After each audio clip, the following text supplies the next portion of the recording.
We have breaking news. The World Juniors have been canceled for the remainder of the tournament. What led to this? We'll discuss that coming up next.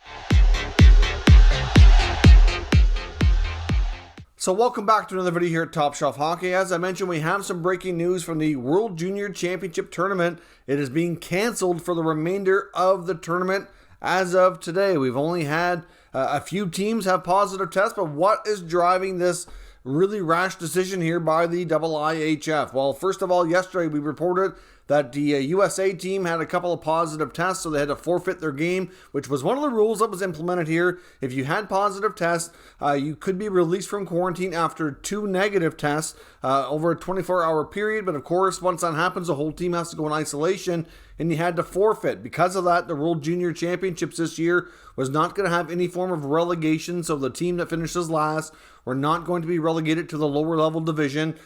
So next year, we're going to have 11 teams instead of 10, which I still find very complicated. But I understand why they don't want to relegate anybody. They were concerned about a team having to forfeit and causing them to get out of the tournament for next year, which is certainly a legitimate concern, and I get that. But obviously, the protocols in place, this year we're going to be a little bit different than last year. So we saw the U.S. team run into that yesterday. There was not a really big sense of panic, but then today, the early game was supposed to be the Finns and the Czechs, and we heard that the Czechs had at least one, I think it was one positive test, so they had to forfeit.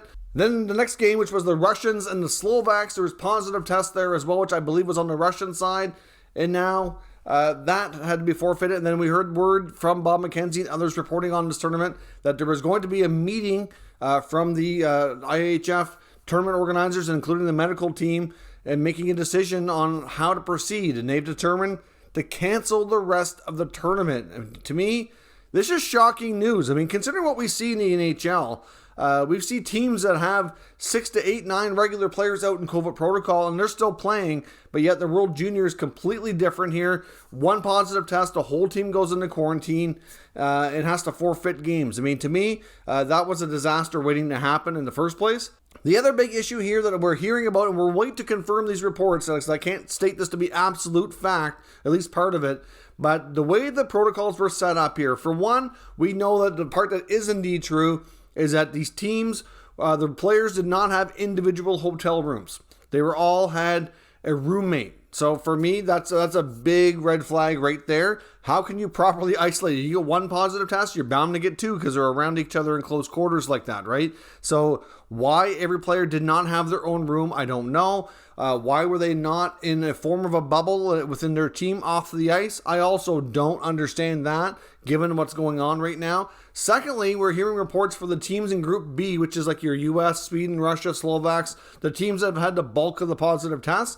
They're playing in Red Deer, and apparently at least one of the hotels have public in them besides the players. Like, there's apparently a wedding going on, and these players are being exposed to the general public within the hotel.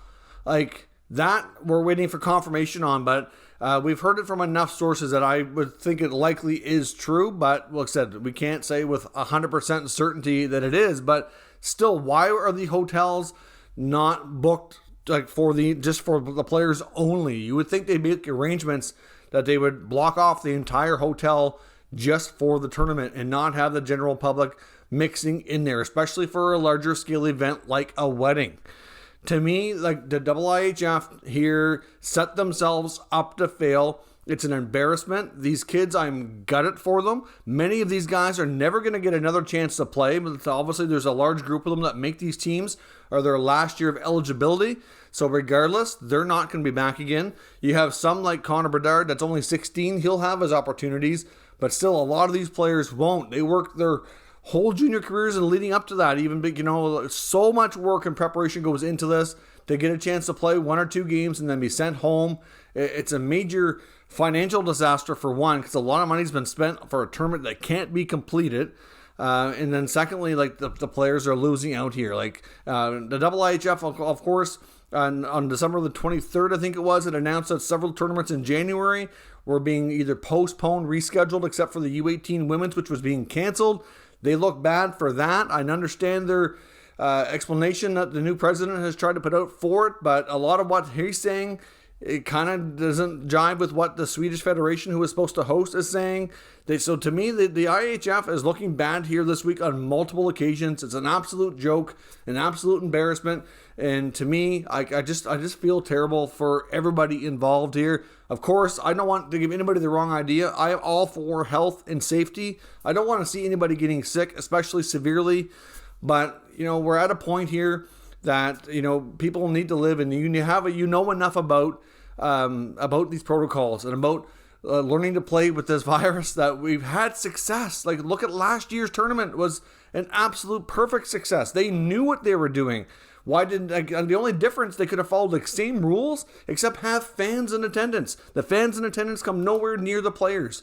Like, that could have been the only part to me that was different. Otherwise, the tournament could have been run the same way, but it wasn't. Why is that? It makes absolutely no sense. It's an embarrassment on the IIHF part, in my opinion. Like, that's just where it stands. They could have done such a better job, and this could have gone off without a hitch like it did before, but it didn't. Or the protocols could have been in place that they weren't quite so strict. Like, I understand. Like, I want to keep these players safe as well as anybody else. But why is it that you can't just have, like the NHL, and you have a positive test, you quarantine that player, unless you have any kind of evidence that it's spreading to the other parts of the team? Then why not let the rest of them play? Like, it was a disaster with all the stuff, the way it was set up, and a lot of that we weren't even, or at least I personally wasn't aware of. I didn't go into deep researching on the protocols ahead of time, but it's terrible news. It's really unfortunate. I feel terrible for the players.